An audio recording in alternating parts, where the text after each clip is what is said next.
លោកខ្ញុំនឹងហៅ day with the how to rack ព្រោះវិញណាស់ទាំងអស់គ្នាចឹងកុំឲ្យខាត់ពេលយូរយើងចូលសាច់រឿងតែម្ដងទៅទូរ៉ាក់ព្រឹកយើងមានហួសចិត្តជីខ្លាំងចំពោះម្ចាស់ផ្ទះក្រនតែបណ្ដេញចេញទៅបានហើយចាំបាច់អីត្រូវដូរសល់ធ្វើអីបង្ខំឲ្យទូរ៉ាក់ព្រឹកយើងខ្លាយជាមនុស្សគ្មានផ្ទះសម្បែងដោយសារតែគាត់មិនមានលុយក្នុងការបង់ថ្លៃផ្ទះជួលនោះហើស៊ីភើថ្មីរបស់ខ្ញុំត្រូវបានបំផ្លាញមើលទៅខ្ញុំនឹងមិនទទួលបានប្រាក់គ្រប់ពេលទេតើខ្ញុំអាចរស់នៅបានយូរប៉ុណ្ណាទៅតើខ្ញុំត្រូវលាងចានសម្រាប់ខ្ញុំដើម្បីរស់នៅលើនេះទេខ្ញុំនៅ rock bottom ឥឡូវនេះប្រហែលជាអាចសាក់លបងសំណាងរបស់ខ្ញុំនៅលើឆ្នោតថើកែសម្បត្តិកោស5ដុនមួយសន្លឹកឲ្យទុកវាឲ្យជោគវាសនា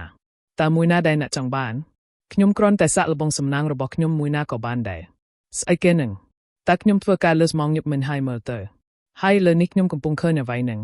តើនេះជាអ្វីនៅក្នុងពិភពលោកនេះមួយរៃតើខ្ញុំជាមនុស្សតែម្នាក់ដែលមើលឃើញនេះតើនេះជាការបំផន់ណា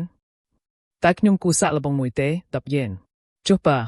ថៃកាយខ្ញុំចង់ទិញពីរទៀតហើយខ្ញុំចង់បានទាំងពីរនេះជាការពិតវាអាចថាលេខនៅលើសម្បត្តិគឺជាអត្រាជោគជ័យថៃកាយឲ្យខ្ញុំ11ទៀតបើ100នេះធានាថានឹងឈ្នះមើលតោះសាក់លបង0មួយនេះវាមិនដែរទេតែខ្ញុំពិតជាអាចឃើញភាគរយជោគជ័យមែនទេហើយក្មេងលេងល្បែងមិនមែនជារឿងល្អទេរៀនគ្រប់គ្រងខ្លួនណែនថៃកាយផ្ដល់សម្បត្តិចំនួន10យន្តនិងសម្បត្តិ10យន្តមួយ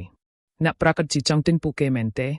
កុំខ្ទេចជាលុយ200យន្តចុងក្រោយរបស់អ្នកបែបនេះ10នាទីក្រោយមកអ្នកបានទូប្រាក់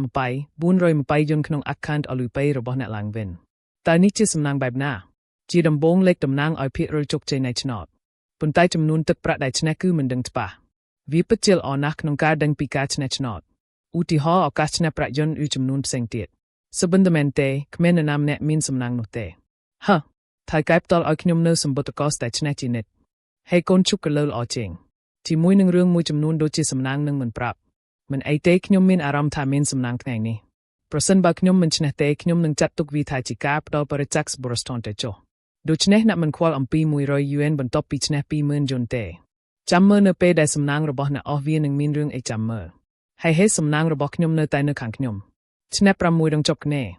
មិនក៏គាត់សំណាងម្លេះឈ្នះ6ចប់គ្នាមិនក៏គាត់សំណាងម្លេះវាហាក់ដូចជាខ្ញុំមានសំណាងថ្ងៃនេះអាផ្សេងឈ្នះម្ដងទៀតមានតែខ្ញុំទេដែលដឹងឱកាសនៃការទទួលបាន50យន្តខ្ញុំដឹងហើយ system ដែលបង្ហាញឡើងគឺផ្អែកលើសំណួររបស់ខ្ញុំប្រសិនបើខ្ញុំអាចរៀបចំសំណួររបស់ខ្ញុំឡើងវិញហើយប្រើ system ឲ្យបានត្រឹមត្រូវខ្ញុំអាចបោកម្ចាស់ហាងបានទាំងស្រុងហើយផ្លាស់ប្ដូរជោគវាសនារបស់ខ្ញុំ